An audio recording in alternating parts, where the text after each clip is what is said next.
All right, everybody, warm welcome. The highest in me bows to the highest in me. It'd be a beautiful, blessed day of your life.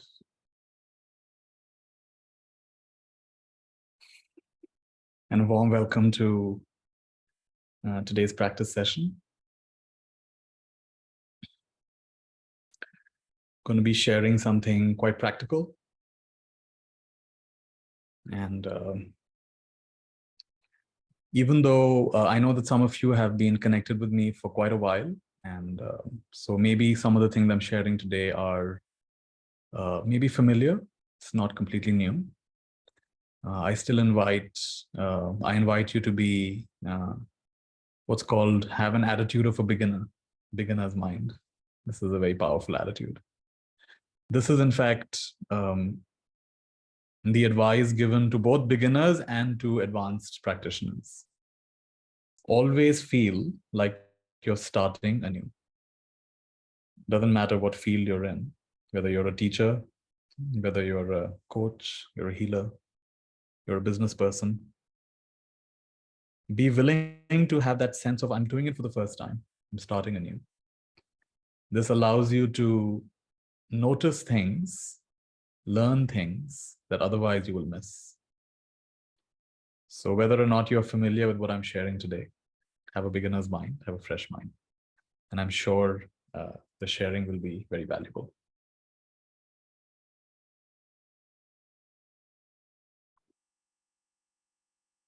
So first of all, just feeling thankful, grateful that I get a chance to connect with all of you this way. I get a chance to share something that's close to me, important to me.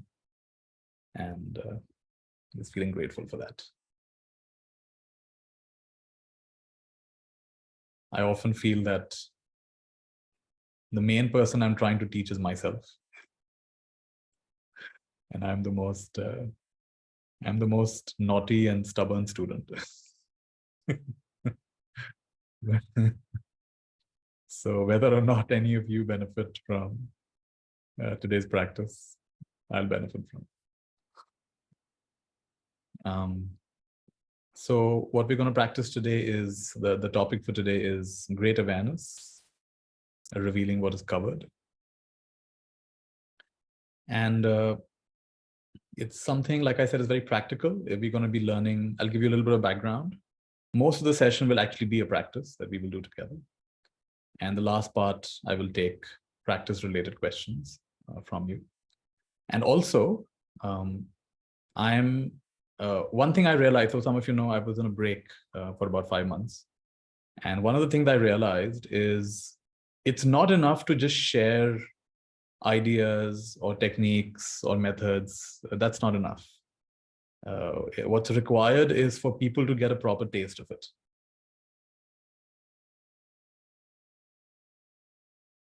Like I'm sure you've noticed nowadays, WhatsApp, Instagram, Facebook, there are so many inspirational, wonderful yoga teachers, wonderful, wise masters, amazing quotes, and we go flick, flick, flick. But sometimes if you're in the right state of mind and you're not in a rush to go on to the next thing, what you otherwise would have just flicked and scrolled past, that can have a very deep impression. So it's not just about more and more and more information. It's about really getting a taste of it. And one thing I realized in my break is I need to not just introduce things to people. I need to give them a chance to really properly taste it. Which is why at the end of today's session, I'm going to be offering an opportunity to practice what I'm sharing I'm calling it a 30-hour practice opportunity. And that's a bit of a commitment. So, and it's going to be open. Anybody who wants to take that up, you will know by the end of the session if it's something interesting to you or not. And I'm using the paid forward system. So I'm not expecting any contribution or any money for it. Those who are feeling inclined to join. The contribution will be of your attendance, of your commitment. That's the contribution. And so just to give you a sense of, this session is going to be about an overview. Most of it is going to be, it's an 1.5 hour session. Most of it is going to be a practice that we will do. I will keep clarifying during the practice. It's a simple practice. And at the end of the practice, there will be a chance for practice-related questions, and there will be an invitation to join me to practice this further for 30 more hours. It's not exactly a meditation course. It's more like just an opportunity to deepen. And I would like to think of it as a chance to really get a taste of this, not just a superficial, oh, this is interesting, but to really get a taste of this. Good. So with that, I made a small presentation, but let me first give you an overview. So the practice we're learning today is called Great Awareness. The Pali word for it is Mahasati. Great Awareness, Mahasati. Maha means great. Sati means awareness in Pali language. And the word Sati comes from the Sanskrit word Smriti. And Smriti, if some of you know a little bit of Hindi, Sanskrit, it means to remember. It means memory. Smriti is memory. So here's a fascinating thing. What you're really trying to remember, it's not facts or something that happened in the past. What we're trying to remember is now. Remember now. Because now gets covered up with ideas, with plans, with opinions, with preferences, with emotions, with perspectives.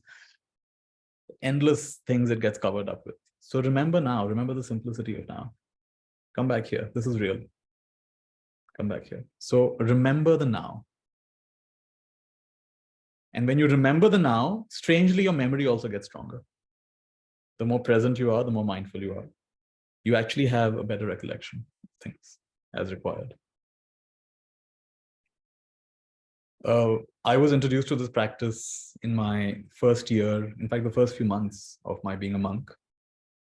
It was shared by a Dutch monk, Ajahn Jinawamsa. And he actually made me sit down and practice for 2 hours. My first introduction was 2 hours. Today we're doing 90 minutes. And even that, some of it's talking. So maybe it'll be closer to an hour. So we practiced continuously for 2 hours. We were sitting in the forest. And monks, when they sit in the forest, they keep their right shoulder bare. This is a sign of respect in ancient times. You would keep your right shoulder bare in a religious place or a holy place. It was a sign of respect. And so when monks go outside the monastery, they cover both their shoulders, but inside a monastery, they keep their right. You might have seen pictures of the Buddha, where his right shoulder is bare.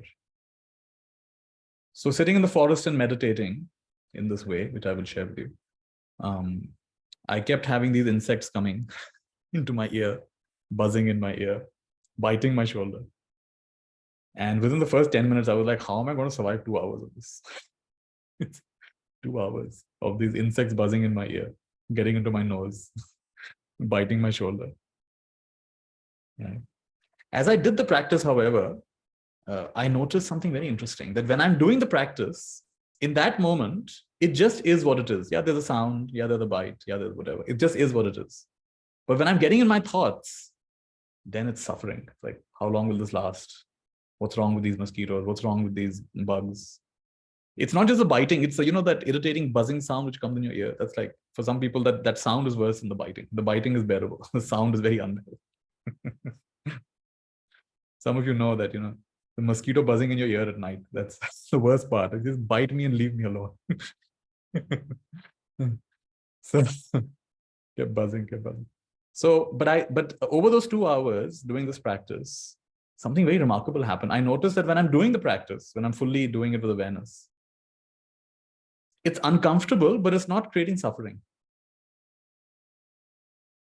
But when I'm lost in my thoughts, then it creates suffering. So you see how I went from non-suffering to suffering, non-suffering to suffering many, many times in those 2 hours. And I could see very clearly, wow, it's not the fact. It's my way of relating to the fact that creates my suffering. It's not what's happening. It's my way of interpreting what's happening. I recently met someone, he's a psychologist, and he says his form of psychology is called narrative therapy. Now, I said, what is narrative therapy? He said, narrative therapy says that any fact can be looked at in a million different ways. In other words, anything that happens in your life can be looked at in a million different ways. Even million is just a number, endless different ways. Isn't it? But we habitually look at it in a certain way. And that is conditioned by many things. It is conditioned by your culture. It is conditioned by your socioeconomic level. It is conditioned by what you've seen, how you've seen other people react to those kind of things. It's very conditioned. Maybe it's conditioned by your genes as well. Who knows? But that's not the only way you can look at it. So how do you access the ability to shift your narrative? Only when you know it's a narrative. If you think it's a reality, that this happened, it's terrible, it's horrible. If you think that is the way it is, then there's no question of how will you change it, because you think it's reality. You believe in your thoughts. But when you realize it's just a thought, it's one way of looking at it, then you can ask the interesting question, is there a better way of looking at this? Is there another way of looking at this? How would the Buddha look at this? How would my grandmother look at this? How would someone who's just been released from prison look at this? Very interesting. It just completely changes. You put a different frame on it, completely changes things.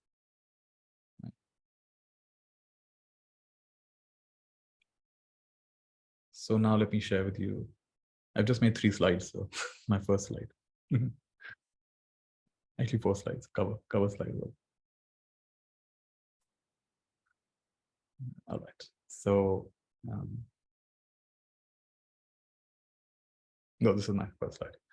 So this is Luang Por Tien. This is the master who popularized the method we're going to learn today. Now, Luang Por Tien was a successful businessman. He was a trader. He had boats, and he would trade commodities between parts of Thailand and across the Mekong River to Laos. And he was not very highly educated. He was just barely literate.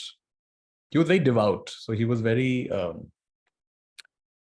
from a young age, he had been interested in the Buddha's teachings, and he had gone to, in Thailand, it's quite common to become a monk for a short while. So he ordained as a monk for a short while, the village monastery. And he used to practice meditation, breath meditation, or in those days, they have these different meditations. You chant Samma Arahang, or you chant Buddho as you breathe in Buddh, you breathe out Dho. So he actually had pretty good concentration. He could actually sit and meditate for 2-3 hours at a time. So he had good concentration. There is a practice in Buddhism called the Kathina ceremony. You see this, the picture, he's wearing robes. So there's the practice of lay people gifting cloth to monks, which happens once a year. It can happen anytime, but especially once a year. After the rains retreat, Varshavas, 3 months of the year, the monks don't travel. They stay in the same place. And that was mostly done because you don't want to disturb the fields. The farmers have put fresh crop, and they did not appreciate the monks walking all over the field. So the Buddha said, these 3 months, don't travel. Just wherever you're staying, just stay there for 3 months. It's called the Varshavas. And maybe, who knows, maybe it's because your robes get all dirty and musty after the rains, monsoon. So you need new cloth. So it became a tradition for people to offer fresh cloth to monks at the end of the rains retreat. So this is considered very auspicious, very meritorious. In India, we would say, "Bahut punya hai." You're supporting someone who's doing good practice. So he had moved to a new town, and he decided to support not 1, but 3 different monasteries. So he decided to offer cloth to 3 different monasteries. And after that, he even decided to become a novice monk, 10 precept novice monk, not a fully ordained monk. He was married, he had children, but just for a short while, again, it's considered to be meritorious, for a short while to be a monk for a few days. So in that time, one of the precepts of a monk, even a novice monk, is they don't touch money.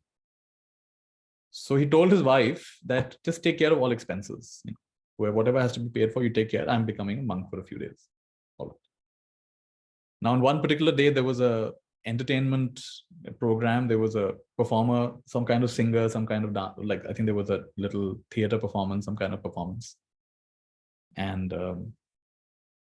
when that was over, his wife came to him and said, how much should we pay these performers?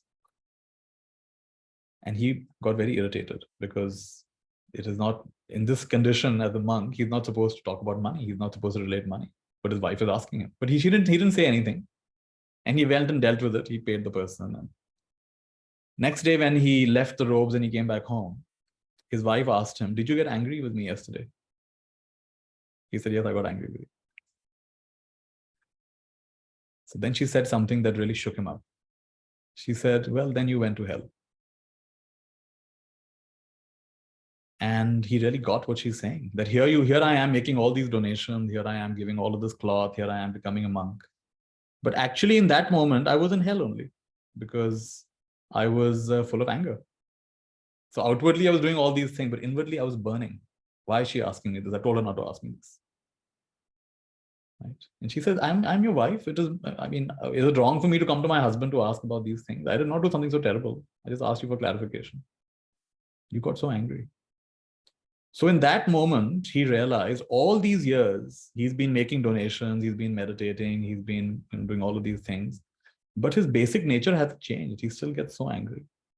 So he realized something has to be done about this. And in his case, he said that I really need to take care of this matter.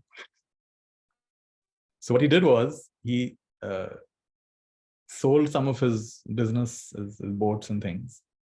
He made sure his wife had enough money. And he said, "I'm leaving and I will come back when I found the answer to this." So he actually left home and he went to a monastery where there was a monk that was teaching a kind of mindfulness practice which involved moving the hands.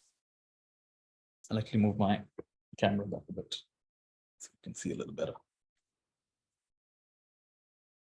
So what he was doing was he had his palms on his knees and he was moving his hands in this way. The eyes were open. And as he was moving, he was saying, moving, stopping, moving, stopping, moving, stopping, moving, stopping. So he learned this practice. And next few days he practiced, but he stopped saying this moving, stopping. He said, "Look, I don't want to use words. I just want to stay with the actual practice." And in his case, very quickly, it just happened, it just took a few days. And a very big shift came over his mind. He began to see that until this point, he had been trying to generate calm states of mind by watching the breath, by saying a mantra. He was calming his mind. But what was needed was not to calm the mind, but to be aware of the mind. So there's a distinction. There's a distinction between calming the mind and being aware of the body. And what this practice did for him was it generated continuous awareness. And over the course of just a few, I think I would say 5-6 days, tremendous, there were in one by one, big shifts happened. In fact, one day he was sitting and from the ceiling, a scorpion fell on his thigh. Scorpion fell, it was a mother scorpion with little baby scorpions. Now you imagine you're sitting and a scorpion falls on your thigh and the baby scorpions scatter all over your thigh. Most of us will jump up and say, "Oh gosh, what is this?" But he was so present, he was so mindful. The scorpion fell, the baby scorpion scattered all over his thigh, and he just watched it. He's just fascinated. What is this? And there's no reaction, there's no impulse to kill the scorpion or throw away the scorpion.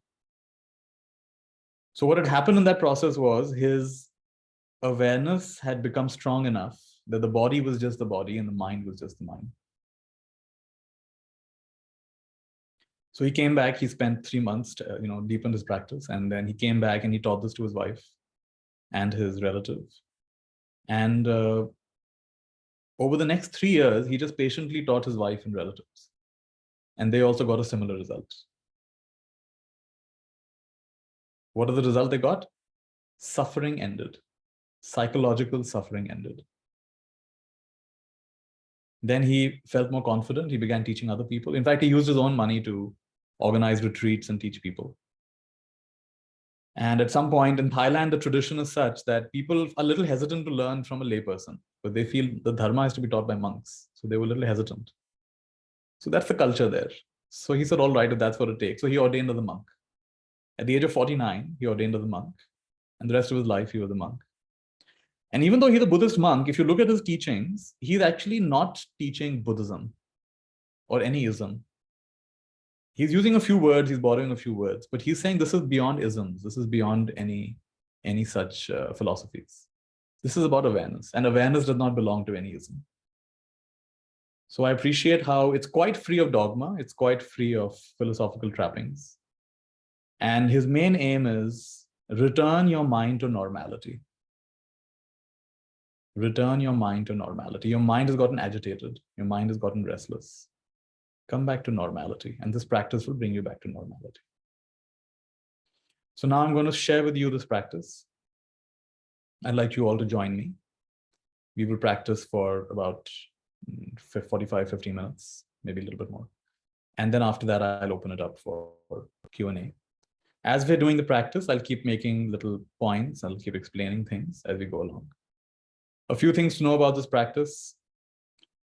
First of all, the real thing we are trying to do with this practice, it looks a little strange, like you saw me do it a little while back. It looks a little strange, but there is a deeper reason for this, why we are doing it like this. And that reason is my next slide, actually. This is my next slide. What is this man doing? He's trying to start a fire by rubbing a stick against another stick. Nowadays, it's so easy to start a fire, take a matchbox, take a lighter, start a fire. But if you're in the wild, starting a fire is a big deal. It's not easy to start a fire. It takes a lot of effort to start a fire. You don't have the right thing with you. So in order to start a fire, you have to rub a stick pretty hard for a good amount of time. And then it heats up, it starts smoking. And then you put kindling in it, small little leaves or little strands of wood. And then that catches fire at some point. But if you were to do it for 2-3 minutes and say, okay, let's just take a stretch break. Another 4-5 minutes, okay, I'm thirsty. Another 6-7 minutes, okay, I need a toilet break. Another few minutes, okay, let's go have lunch. You'll be doing it for years. You'll never start the fire. So the main point here of this practice is, the magic of this practice is that actually you can do it throughout the day. And as you'll realize later, maybe even throughout the night. So the continuity of practice is where the magic is. And we will discuss that in today's session. So now let me stop my screen share for now. And before we start, any questions so far? Because sometimes the doubt can hold you back. Anything about what I've shared that's not clear? Ask, otherwise we'll start the practice. Put it in the chat.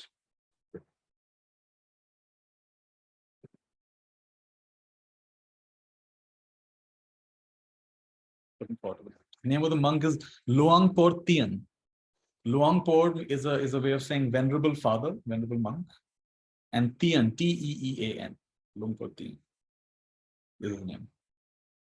Right, I'll write it down.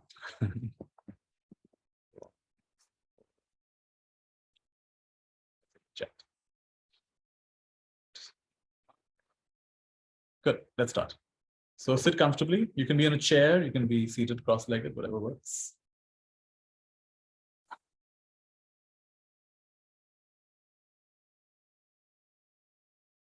In this practice, your eyes remain open.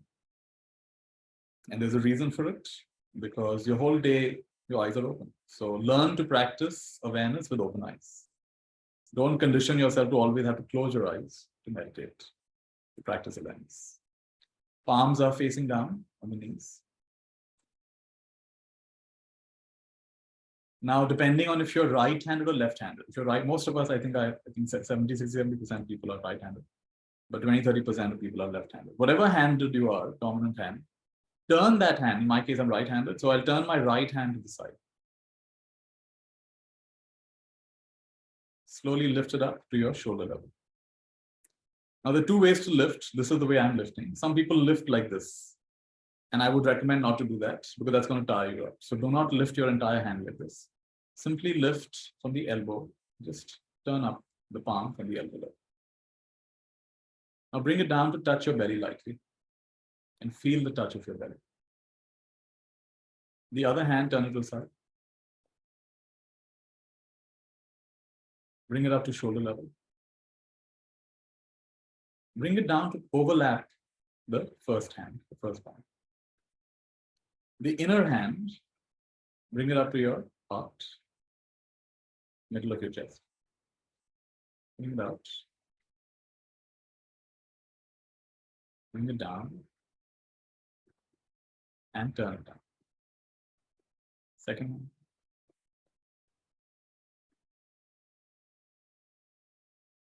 Out. And down. And turn it down. Now we're going to be repeating these movements. What are you doing? You're moving the hand and you're pausing briefly. You're moving your hand and you're pausing briefly. Touching the belly and you're pausing briefly. And you keep making these movements. You're pausing in between. Touch. And move. And move. Down. And turn it down. Eyes are open. And we're practicing in a very relaxed way. I'd like you all to, especially those who don't know this practice, who haven't done it with me before, just follow me for the first 3 to 5 minutes. Get used to it. Those of you who've done it with me before, you know how it works. So you can start. Just follow me in the beginning. And after that, once you learn the movement, you can continue. Okay. So start with your right or left hand, doesn't matter. Let's start.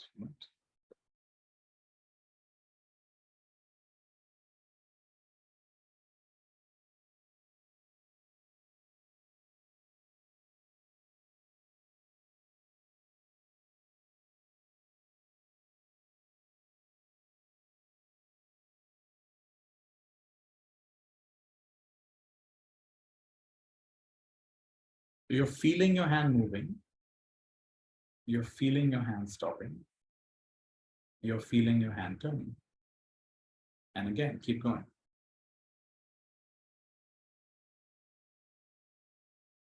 Make sure you pause between each movement,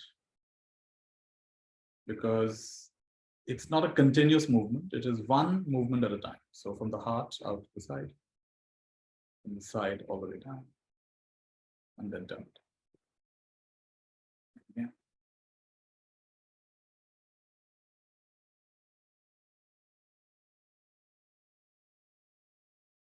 Now your eyes are open. And you're doing it in a very relaxed way. So if thoughts come, no problem. Don't fight your thoughts. Just come to the next movement. Feel the hand moving. Feel the hand pausing.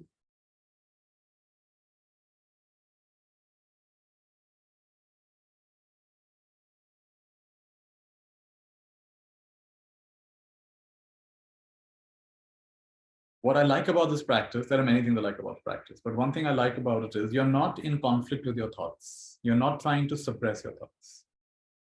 In fact, as you progress, you will realize thoughts are very welcome. But our awareness can keep up with the thoughts. Our awareness can keep up with the hand movement, and our awareness can even keep up with the thoughts that come and go. So don't fight your thoughts. Just notice, yeah, thought has come. And just feel your hand moving. Come to the next movement. Those of you who are just learning it, you'll find that when the thought comes, you get confused about the movement. Okay, what am I doing? Which hand is going? Especially in the beginning, you're going to get confused. So just notice that and come to the next move. Just watch what I'm doing and follow from there. So feel the hand moving.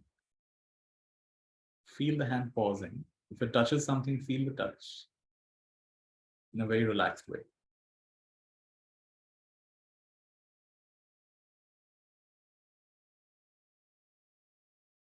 You can move your hand in 2 ways. One is unconsciously, and one is with awareness. You will notice over the course of the next several minutes, you'll notice, is it done in awareness or is it done unconsciously? And don't judge yourself, just come back. This one will be done in awareness. Aware of the hand coming down, turn, touching, coming out.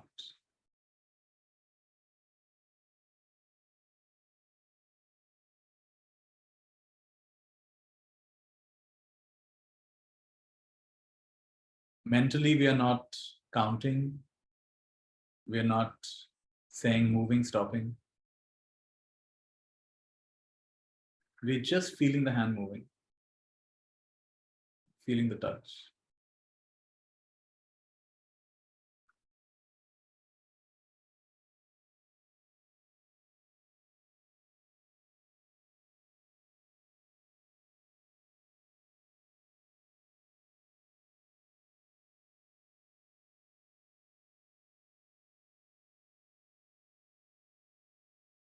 And by now, if you're getting used to the movements, you don't have to precisely follow what I'm doing. You can even go at your own rhythm. If you get confused, just again come back and follow what I'm doing. It could be slightly slower than me, slightly faster than me. So the speed can be a little bit variable. That's not a point. The main thing is you should be comfortable. And make sure you pause between each movement. Don't make it a continuous movement. And of course, be aware. Aware of the hand stopping. Aware of the hand moving. Aware of the hand touching.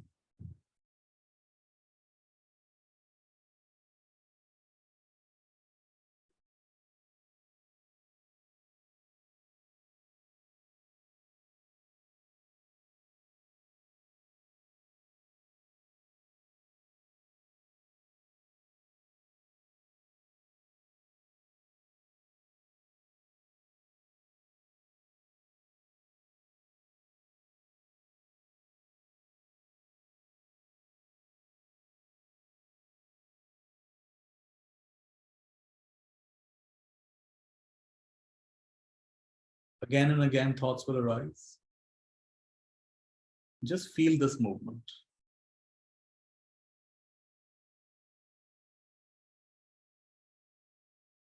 What's it like to move the hand unconsciously, caught up in a thought?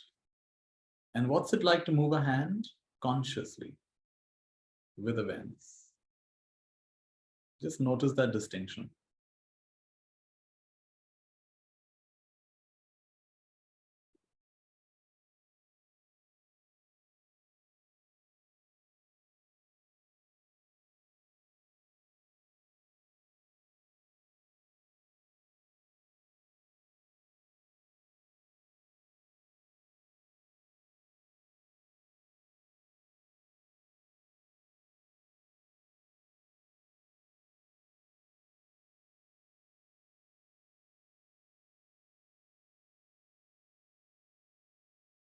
One mistake people will make is to try to concentrate very hard, really try very hard to focus.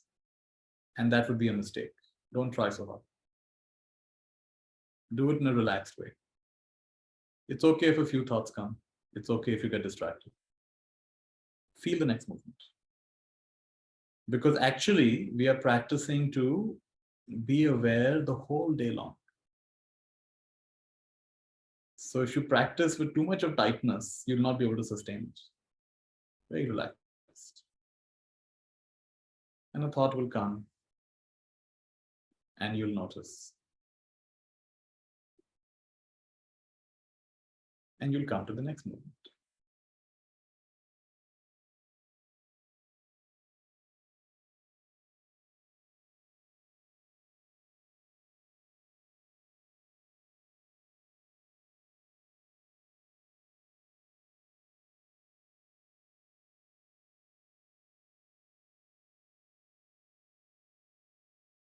Someone is saying eyes are closing on their own. All right, so they close. Maybe they close for a minute or two, then again open them. I mean, nothing terrible will happen if you close your eyes. But we're trying to break the habit that I need to close my eyes in order to be aware. So all right, if they close for 1 or 2 minutes, fine. Then again open them. Break the conditioning that you have to close your eyes to be aware.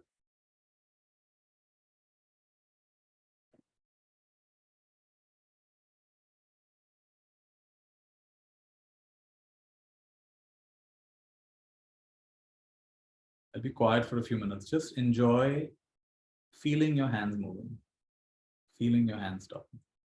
Just enjoy that.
Someone's asking about breathing pattern. Just breathe normally. Don't try to change your breathing. Don't try to connect your breathing to this. Just let breath happen by itself.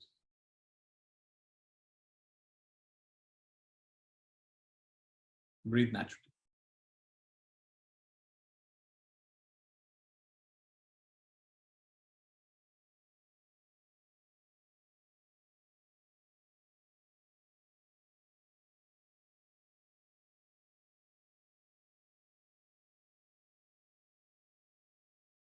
So I'm not focusing. I'm also aware. Sometimes my eyes are blinking.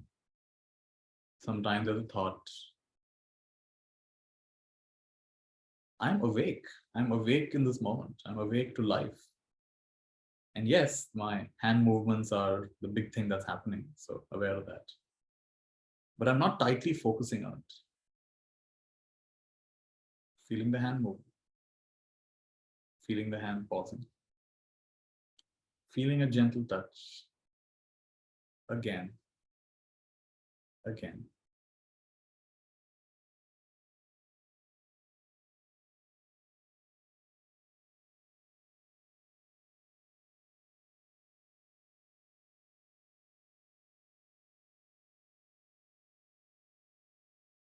Someone's asking about the points we are stopping. Is it for a reason? These movements don't have a reason. They don't have some deeper philosophical meaning. It's just simple rhythmic movements, which you don't get tired doing. You could do these for hours, you won't get tired. So there's no real meaning, but we are generating a discrete movement. So like this is one movement, and then this is the next movement. And all we're asking you to do is be aware of one movement, and then this movement, and then this movement. If we did it continuously, it'll be hard to be aware. So we're pausing in between just to create a break. Something very simple, just one movement, one movement.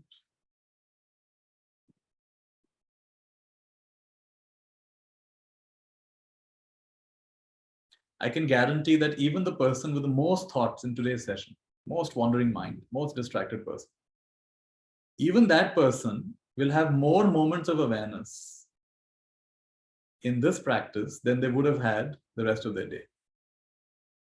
They will have many moments. Yeah, maybe it's only 3%, but 3% is a lot compared to how much time we spend with zero awareness, living completely on autopilot. So 3% is a lot. I would say if you're just aware of one movement, forget about 3%, just one movement in this entire 1 hour. That is better than what we do most of our day.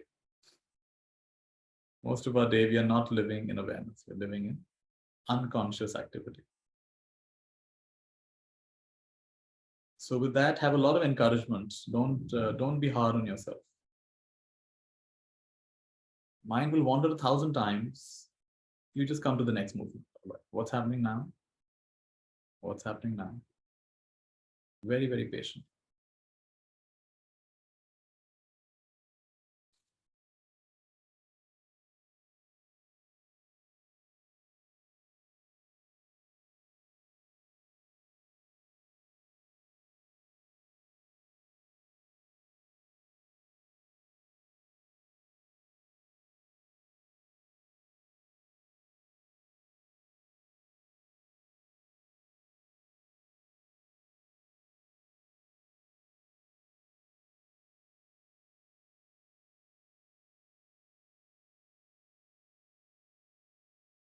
Yeah, someone's asking about, I'm getting into autopilot mode with the movement. What should we do? Yes, you're going to get into autopilot because after a while you learn the muscle memory will come. Very good. So now you're working with your unconscious mind. Now it's automatic, but you're still aware. So you're working with your unconscious mind. The most automatic things we do in the day are things like bathing, putting on clothes, brushing our teeth, if we remember to do that. Having our food, going to the toilet. These are all very automatic things. So we're going to learn to bring awareness to all these activities. What's it like to have a bath with awareness? What's it like to chew your food with awareness? What's it like to walk with awareness? What's it like to scratch and itch with awareness? What's it like to adjust your hair with awareness? So no problem if it's becoming autopilot. In fact, it's very good. We want it to become autopilot.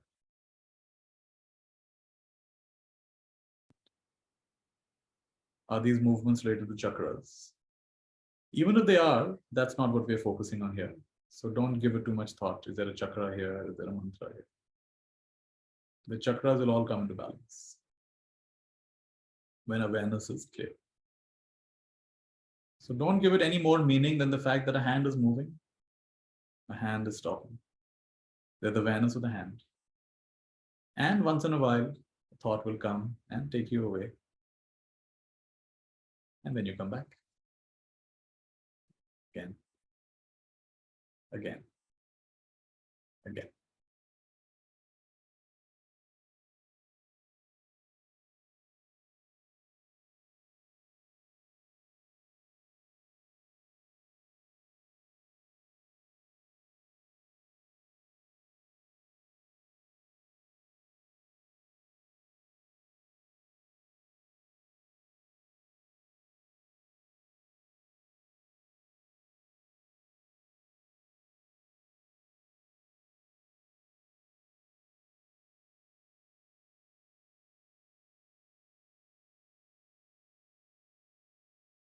And we practice this immediately after having food. Yeah, you can.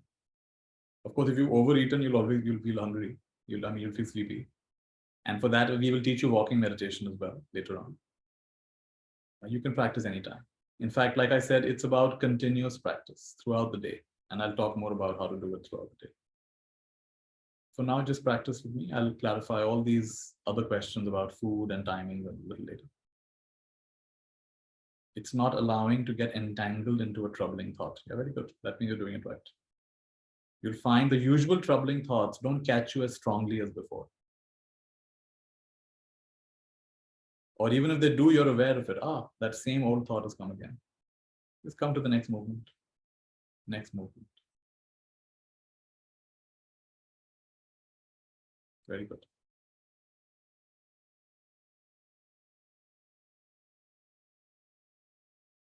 Shoulders are relaxed.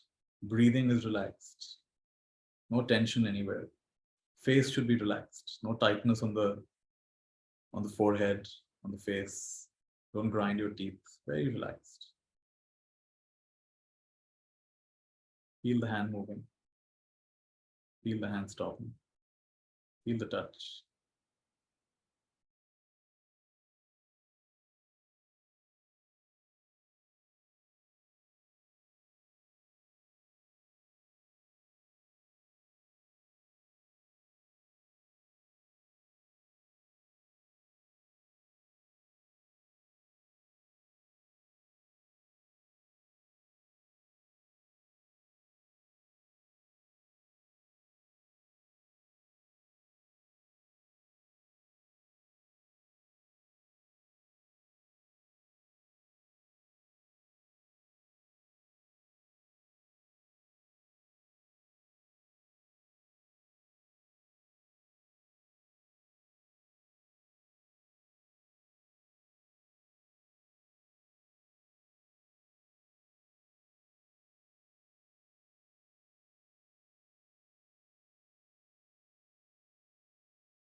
Feel the movement from beginning to end.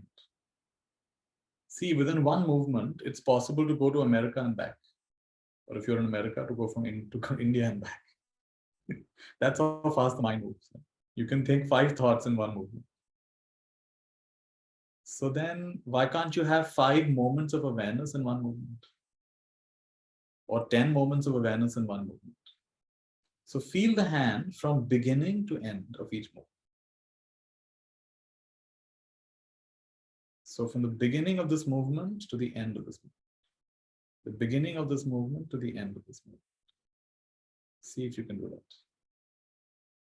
And of course, your mind will wander. You'll get distracted. Then again, try again. Very relaxed way.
Someone is saying they're feeling sleepy. So what you could do is you can go a little bit faster if you're sleepy. You can increase the speed of your hand movements.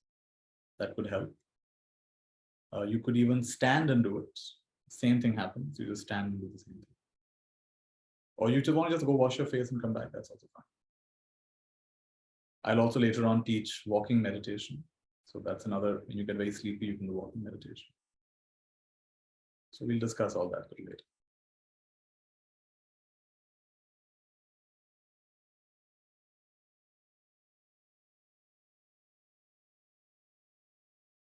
The basic method is to become even more aware. When you're sleepy, even more aware of this movement. The mind is coming up with an excuse. Oh, I'm tired. Oh, I'm sleepy. This is the mind trying to take back control. It doesn't like what's happening. What is this? What is this new awareness stuff that's happening? So sleepiness will come, doubt will come. Many things will come. Just go with it. If it's really bad, wash your face.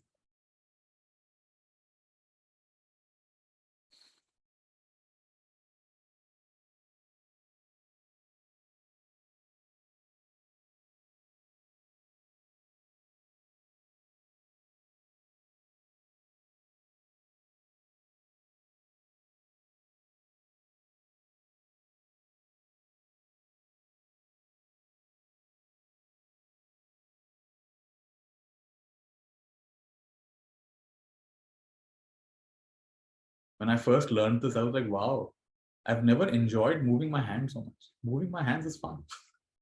Moving my hands moving, hands stopping. There's a lot of fun. Don't need any books. Don't need a television. Very entertaining. So enjoyable. Because awareness is most fun. Thoughts are never as much fun as awareness. When you're aware, you're fully alive. You're fully here. You're one with the mystery of life.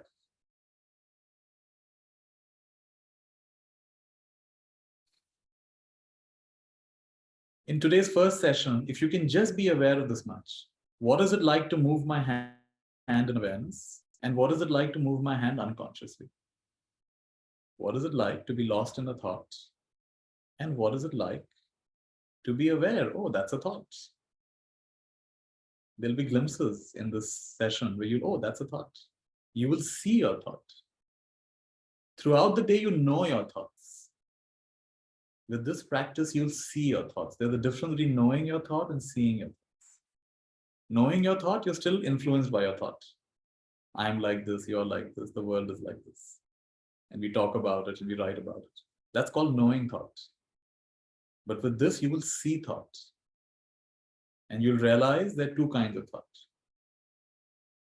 There's automatic thought, and there is deliberate thought. All your suffering is coming because of automatic unconscious thinking. Automatic likes, automatic dislikes, automatic opinions. Strong reaction, anger, fear, sadness, automatic. Deliberate thought, if you ask me a question, Nithya, tell me something about Mahasati, tell me something about Lumpotien, or when are we planning our next session? This is deliberate thought, I'll tell you. I will deliberately think and I'll answer your question. Deliberate thought does not create trouble. Automatic thought creates trouble. It's not enough to know your automatic thought. You have to see your automatic thought. When you see it, it has no power over you. So this looks like a funny hand movement practice, but actually it's much deeper than that. You start with hand movements, awareness of hand movements. But soon you start becoming aware of thought movements, mind movements. That will happen very naturally as we go along. Why are we aware of hand movements? First of all, it's very big. You can't miss it. Something very big that's happening. Big movements are happening just in front of you. Eyes are open. So how long will you be lost in the thought? 2 minutes, 5 minutes, how long? I'll be very surprised if you can go more than 5 minutes. At some point, you're okay, what am I doing? My hands are moving. All right, come back. Next movement. It's very hard to be lost for more than 5 minutes. So then you're aware of the next one. and the next breath.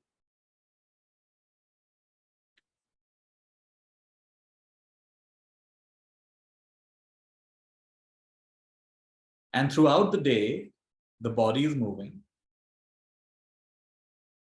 the breath is moving, the mind is moving. Why are you seeking stillness in a world where everything is moving? Why are you in opposition to life? Everything is moving, the mind is moving, the eyes are moving, the hands are moving, the heart is beating, the breath is moving. So how about you make peace with movement and make movement itself your practice? When walking, be aware of walking. When chewing, be aware of chewing. When bathing, be aware of bathing. When putting the dishes away, when folding the clothes. And if you do office work, mental work, fine. You have to write an email, you have to conduct a meeting, you have to come up with an article. Deliberate thought is not a problem. And when that's over, come back. Come back to what's actually happening now. Eyes are blinking.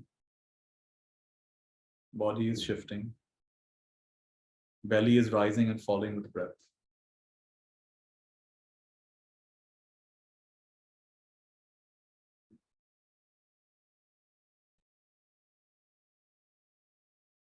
Complete your present movement and bring your palms down to your knees again, both your palms, face down.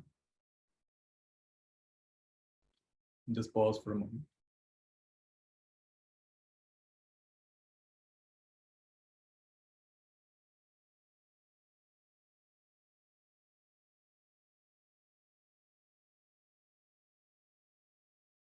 Now hands are no longer moving.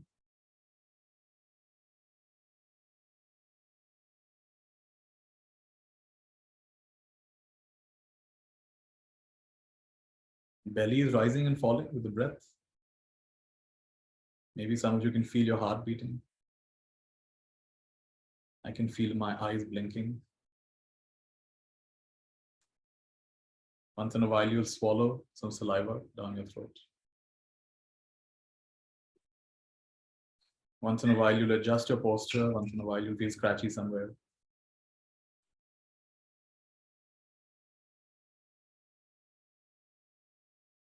So now learn a few more movements, all right? So maybe you're sitting in a place where it looks very strange to make these big movements.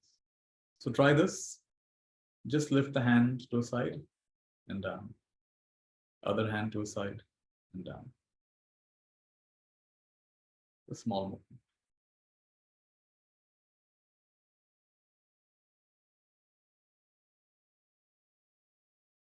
I have sometimes taken an entire bus ride doing just this. The whole bus ride, nobody knows what I'm doing. My hand comes to the side, my hand comes down. Hand comes to the side. Here's another version. Close your fist, open your fist. Close your fist, open your fist. If you want to alternate your fists, right hand, open, left hand, open. You can alternate that if you like. Even smaller movement, I'll just bring my hands closer to the camera. Just moving my index finger over my thumb, just making small circles on my thumb. So I'm just sitting, and people can hardly even notice this. I'm just making small circles with my index finger on my thumb. Just making small circles. That's a movement. Or something you really can't see. I'm lifting my toes and bringing them down. Lifting my toes, bringing them down. So no one can really tell what you're doing. You're lifting your toes, bringing it down.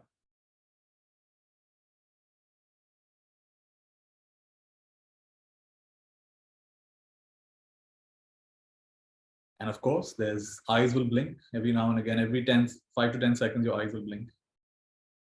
Eyes are blinking. Breath is moving in and out. With the breath, the belly will rise and fall.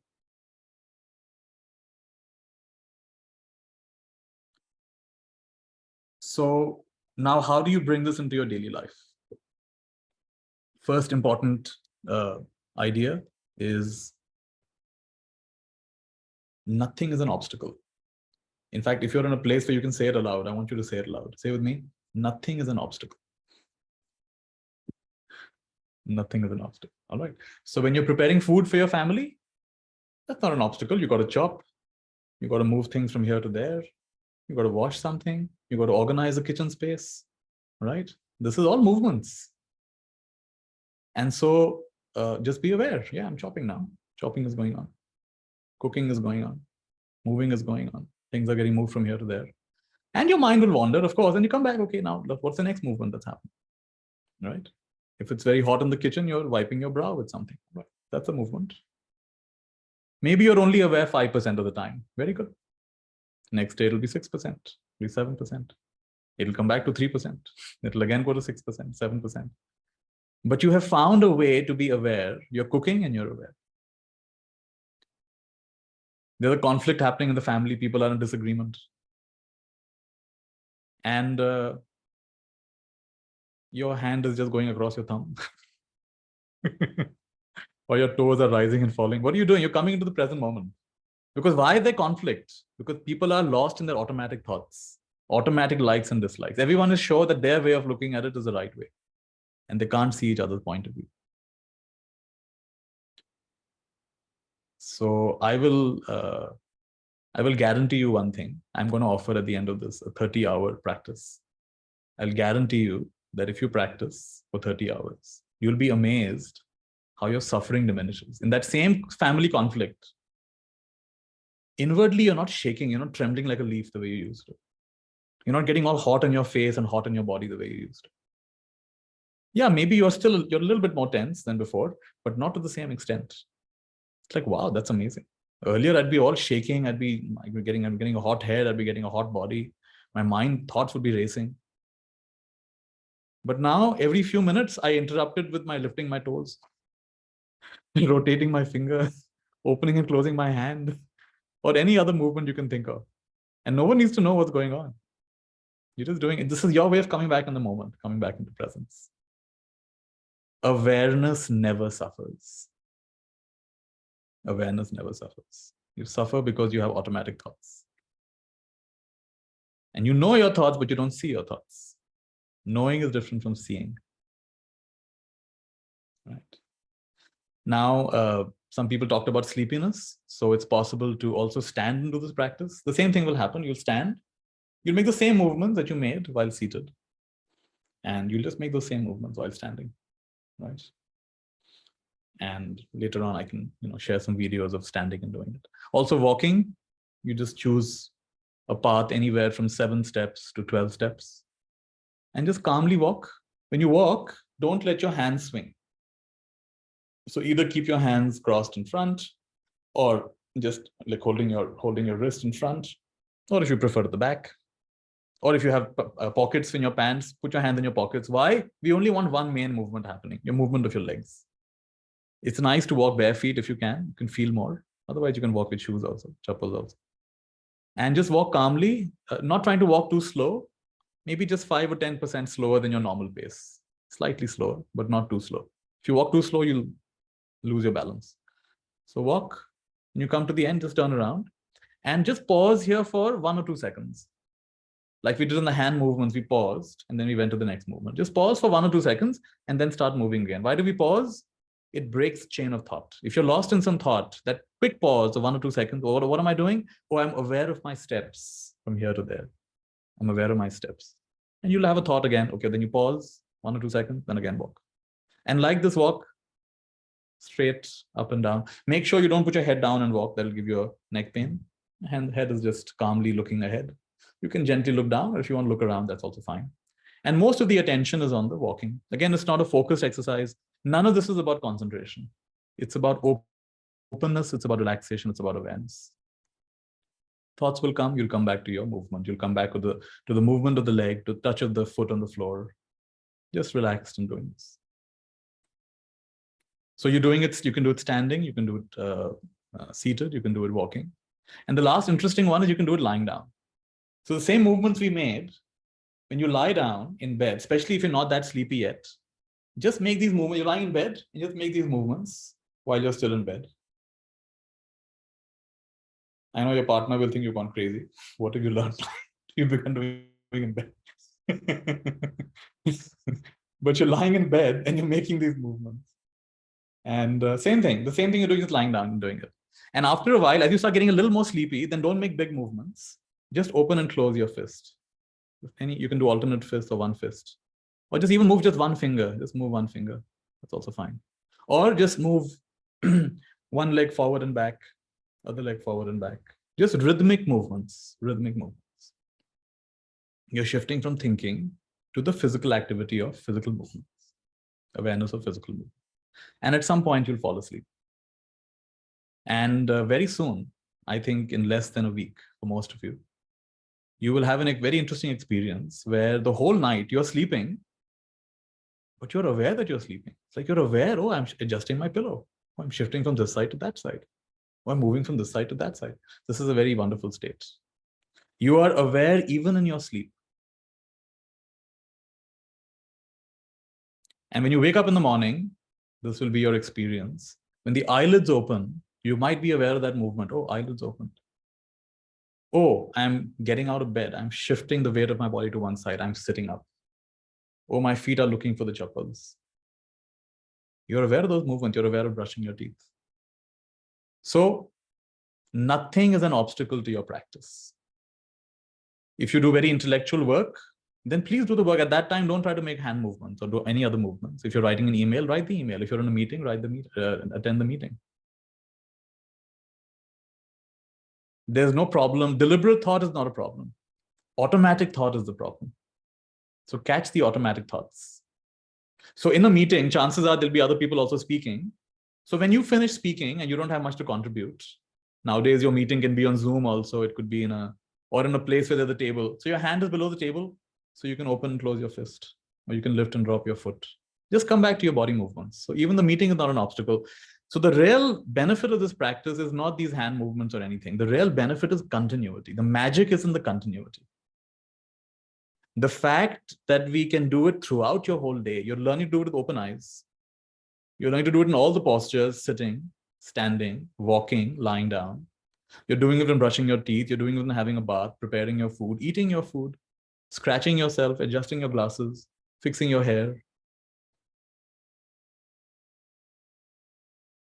Go to the toilet without your phone. Just feel your hands. Open and close your fists in the toilet. No phone. And I tell you, you'll start enjoying this. You'll start enjoying your body movements, more than body movements, your awareness. You'll start enjoying awareness more than thinking, random thinking.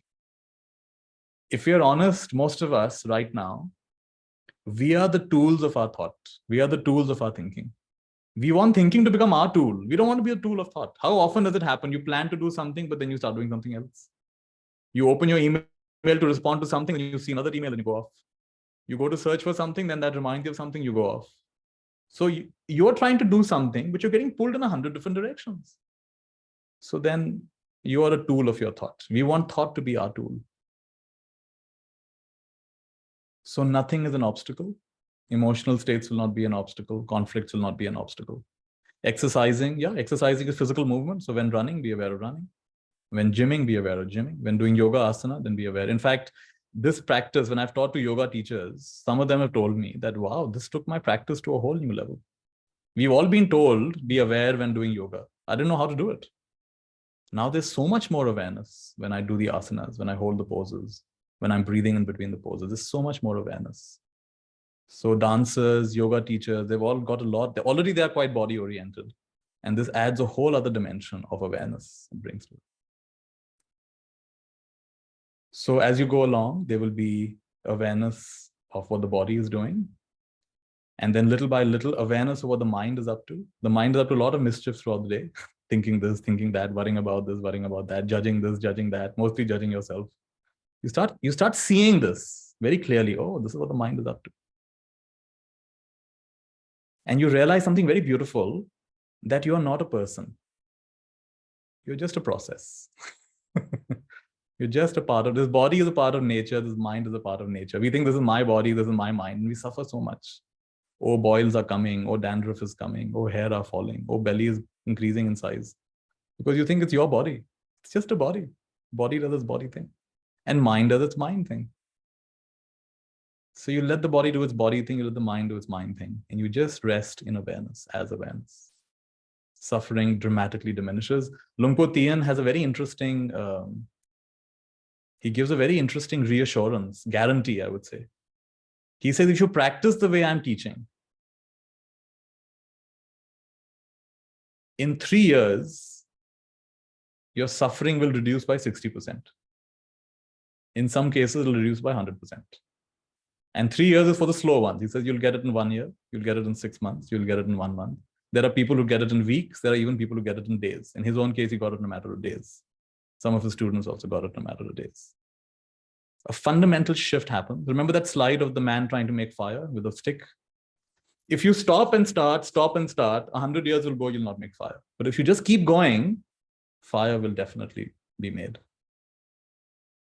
So the real power in this is the continuity of coming back to awareness in whatever you're doing. And it makes it very practical, right? So I think that's most of what I wanted to share. One slide I'll share before I take your questions.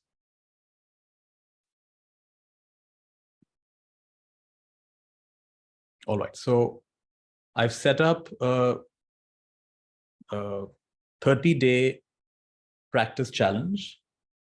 If you scan this code, it'll take you to a form which will ask you some questions about you and why you want to attend this challenge. It's going to be 30 hours.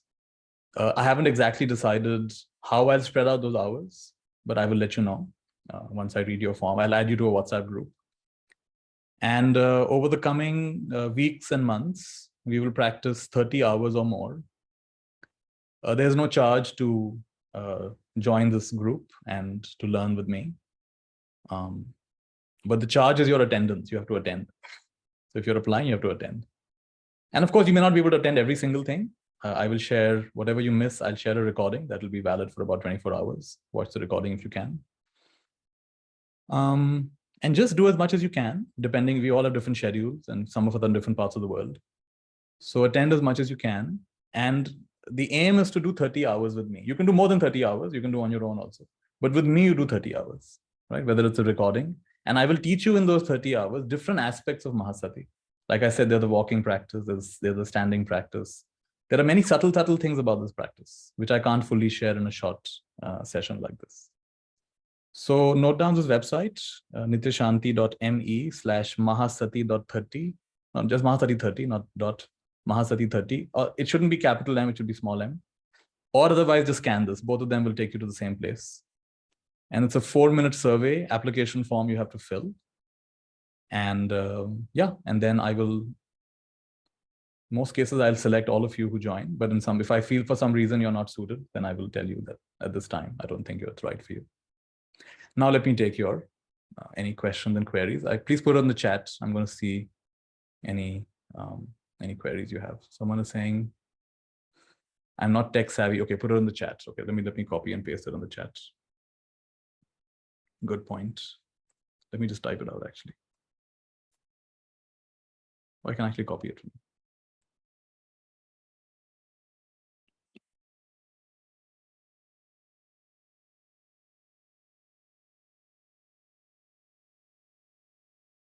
So I'm putting this link in the chat for those of you who are not that tech savvy.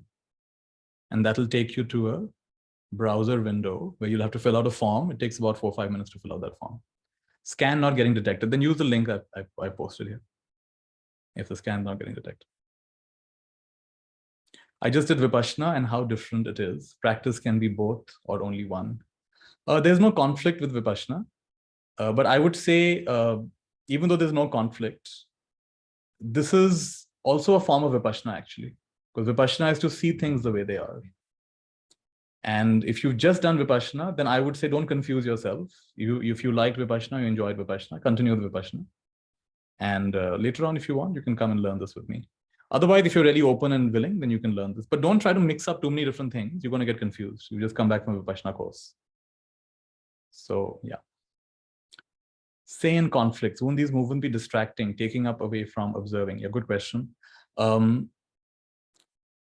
If you're distracting yourself into the present moment, that's not called distraction. if you're distracting yourself into the present moment, that's not called distraction. That's called awareness, right? You're coming to something that's going on right now. Why are we in a conflict? I'm caught up in my thoughts and emotions. You're caught up in your thoughts and emotions. And both of us are going further and further away from each other because I only see it my way, you only see it your way.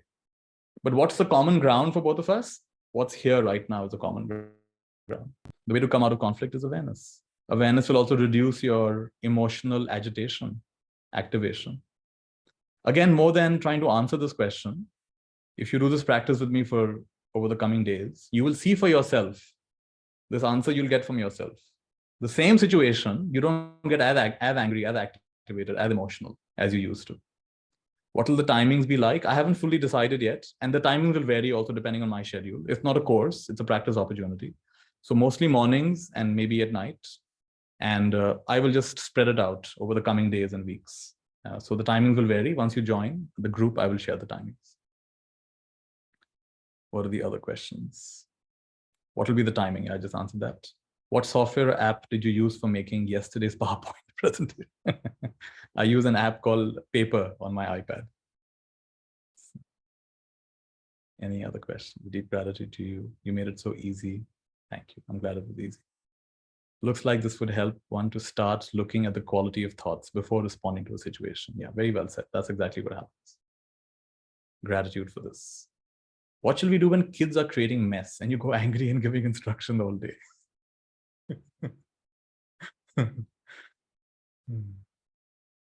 See, your kids are making a mess because their minds are all over the place, right? And so the best way to teach kids is not by shouting at them or setting strong rules.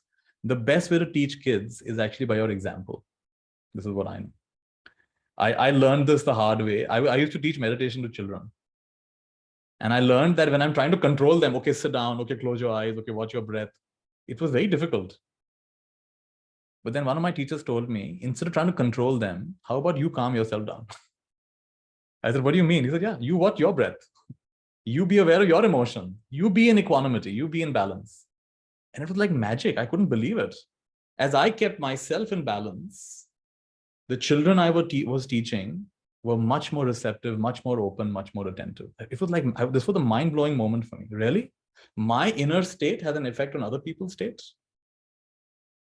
So that's what I would say. I would say, don't wait for your kids to stop creating a mess. You'll have to wait till the end of time. Kids' job is to create mess. Your job is to use that to reduce your inner mess. So this practice might help. What does awareness lead to? Let's say you are aware of all your movements and have sati. Where is it leading to? Very good question. It's leading to, just like when you're rubbing that stick, it's leading to a point of combustion. So in this case, it's leading to a transformation in your being where you are no longer caught up in believing all your thoughts and emotions. Like I said, it's a shift from knowing thought to seeing thought. In Buddhism, this is called awakening, it's called illumination, it's called kensho. There are all these different words. The simple way of putting it is leading to a reduction and an ending of psychological suffering. There will still be physical. If you stub your toe on something, it will hurt. If you burn your hand, it'll hurt. That is physical suffering, and everyone goes through that. But the extra layer of that is the psychological suffering. Oh, what does it mean? Oh, how stupid of me. Oh, why? Oh, what's going to happen tomorrow? Oh, how long will this last? What will people think of me? These are all the layers we add on it, right? And if you're honest with yourself, the bulk of your problems are imaginary. It's not real. The bulk of your problem, the bulk of all our problems are completely imaginary. What is. So it's leading to a reduction and a possible ending. Okay, I didn't mention this last part of Luang Por Thien's story. He was, at the end of his life, he had advanced cancer. He had advanced stomach cancer. And this was a great example where, despite having such a strong, painful experience, his face remained like that, so calm. He continued to teach. He continued to help people, even though his body got weaker and weaker. At the end of his life, toward the end of his life, he said, okay, now enough hospitals and everything. Take me back to my home village. And he was there. He invited everybody. And he just, while lying down, he kept making simple hand movements. He passed away making simple hand movements. Of course, much slower. He was very weak. So very slowly he'd move his hand. Very slowly he'd move his hand. What a lovely example. He taught this he discovered this age of 46. He became a monk at the age of 49. I'm forgetting, somewhere in his early 70s or something, he passed on. And he led an exemplary life of how awareness can transform our whole life, our whole being, despite intense cancer. So what a great example of equanimity. What a great example of how to go through this life gracefully. So that's also what this is leading to. Any other questions? Let's see, let's go down.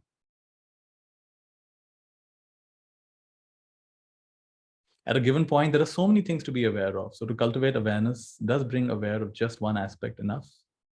It is true, and that'll happen automatically. Start with something simple, like a simple hand movement, and more than number of objects to be aware of. Just make your awareness continuous.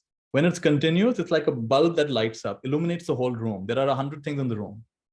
The bulb doesn't go choosing, let me illuminate this, let me illuminate that. It illuminates everything simultaneously. So as you start coming out of your habitual addiction to thinking, you will start finding it just illuminates, So when walking, you're walking. When eating, you're eating. When lying down, you're lying down. When breathing, you're breathing. And you're including your whole experience. So that one thing at a time will open up your mind, and it'll lead to a comprehensive awareness. Many offerings are shown when clicking on the link. Really? It should just take you to a survey page. Just go through that. There should be a few questions where you have to answer. Just click the link again. This is one of my favorite practices. The quality of present moment awareness that I get with this is more than most other practices that you have taught me. Why is this practice not as well known as compared to other Buddhist and West Eastern practices? In fact, I was asking a senior teacher of this practice, why is it not so well known? I find it so effective. He said, actually, it is well known in Thailand. But Thai people speak Thai, right? So that language is not well spoken. So it's not that well known outside of Thailand. And outside of Thailand, we are used to meditation being closing your eyes and, getting very calm and peaceful inside. So that is the dominant idea of meditation. This looks very strange. It looks very unfamiliar. So for some people, they're like, I don't want to move my hand. I just want to sit quietly. Leave me alone, right? So yeah, it's kind of, I feel it's a loss that it's not better known. And I'm trying to correct that in my own little way. So I don't have a perfect answer for why it's not well known. But it is, for many of us, this practice will help us where many other meditation techniques and methods have not helped us. So just try it and you'll see for yourself. What if a thought comes which needs action and needs to be written down because of bad memory? Then do we write down if you really want to, I've done this sometimes. In the beginning, just keep a notepad next to you and a pen next to you. So while doing the practice, very strong thought, I can't forget that. Okay, make a quick note. Take 2 seconds, make a note, come back to your practice. And maybe for the first few days, you can do that. Just keep a notebook next to you, write down any very pressing thoughts. But after a while, you'll realize, what is this addiction to writing down all the time? Right? So it's okay in the beginning to write down to-dos and other things which come up as you meditate. Yeah. It's very amazing to know that how movement brings us back to stillness. Well said. That's my experience as well. I've gone through some major life changes and I needed to connect. It's been helpful. Glad. This is the practice I usually get drawn to, deep gratitude. If your partner gets angry easily, will this technique help me to stay calm? So find out. I believe it will. But again, let your own experience teach you. So I would say these 30 hours, do it with no expectation. Don't expect your life will improve, or don't expect you will suddenly become this or that. Just do it with no expectation. That's the best way to learn anything, by the way. Don't have a strong expectation. Just come and apply yourself. When I first learned it, I had no expectations. I had never done something like hand movements. I was doing my Vipassana and other things. But I was amazed. The first time I did it 2 hours, and that very night, like I said, the whole night I was aware of my body moving, turning, twisting throughout the night. I said, wow, this is never experienced such awareness throughout the night before. When I woke up in the morning, I was aware of my eyelids opening. So I was very impressed with the results I got from this practice. So do it with no expectation, and you see 30 hours is just a beginning. By 30 hours, don't expect big life changes. But I think you will get, for many of you, you'll get a nice taste of it in a way that sometimes in 1 hour, you can't get a taste of it, which is why I'm recommending you practice with me for 30 hours. I felt the calm. It was nice to feel being present, to connect with my body, feeling the hands touching between them and touching parts of the body. Wonderful. Very good. Question, is 30 hours is in a month or other ways it should be done? There is no should. Like I said, the real practice is not how many hours. The real practice actually is continuity of awareness. Let's be very clear. It's not about hand movement or walking or anything. It's about, can you be continuously aware throughout your day? And this is just something that helps us because you're doing it with open eyes, you're tuning. In fact, today also, you've done this about an hour or so. You just notice between now, in India, it's evening. Some of you, it's morning. Between now and the time you sleep, I'm pretty sure you'll be surprised. Oh, I opened a door and I was aware of it. Oh, I drank water and I was aware of it. Oh, I changed my clothes and I was aware of it in a way that you weren't before. It'll happen spontaneously. You don't have to make it happen. It'll just happen. Oh, that's interesting. I adjusted my pillow and I was aware of it. I'm sure you'll have at least a few moments like this before you sleep tonight. And that'll then you realize, oh, if it happens so spontaneously, maybe this can happen more. This is fun, right? And so that's what it's actually about, not the number of hours. I'm just offering 30 hours as just a nice little target for us to practice this for about that many hours. You get a better taste of it. Ultimately, it's about continuous practice throughout the day.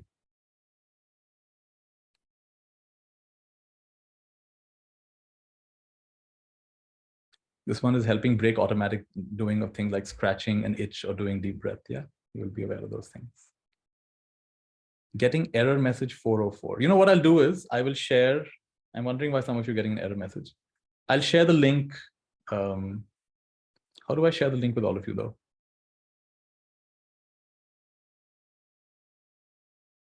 What I'll do is I'll share the form in the groups that you're part of.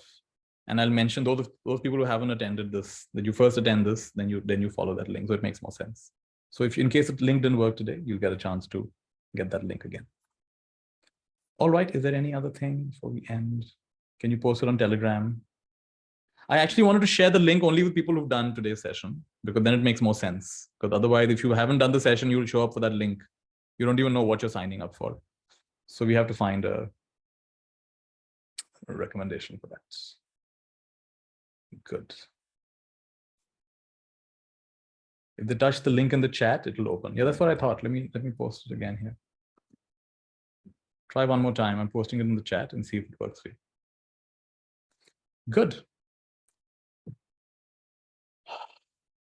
I wanted my mom to do this. Is there a way she can access today's session? I'll do this session again at some point. For today, it's just a live session. My aim was to do it live as much as possible instead of just posting it on the internet. I'll decide if I want to post it on YouTube or something.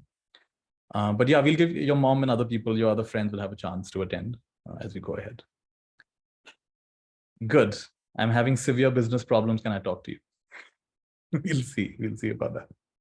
I'm just getting back from my break, so I haven't fully begun interacting with everything yet. But why not do this practice? I think the real answer is within you more than coming from me. So now just be with me for a minute and make small movements like opening and closing your fist, or just blinking your eyes, or feeling your belly rising and falling. Eyes are open, and we're just aware in a relaxed way.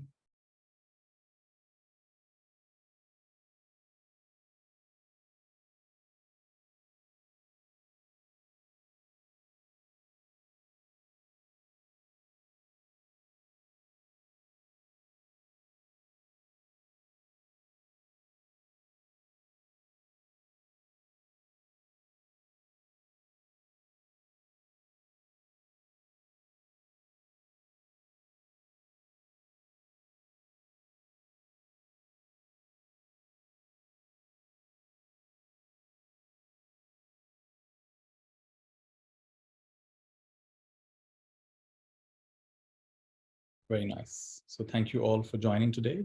And in a few days, I'll go through your applications and I'll add you to a group and we will begin our 30-hour practice. If you've enjoyed today's practice, you can start doing it by yourself. Start with 10, 20 minutes. Just start whatever you've learned, start practicing that and you'll get good benefits. And we'll continue practicing together as well. We'll end with a lovely symbol called Mayurma. Some of you know this, put your hands up. Bring them down, make a nice big heart. And make 3 infinity symbols lying down it.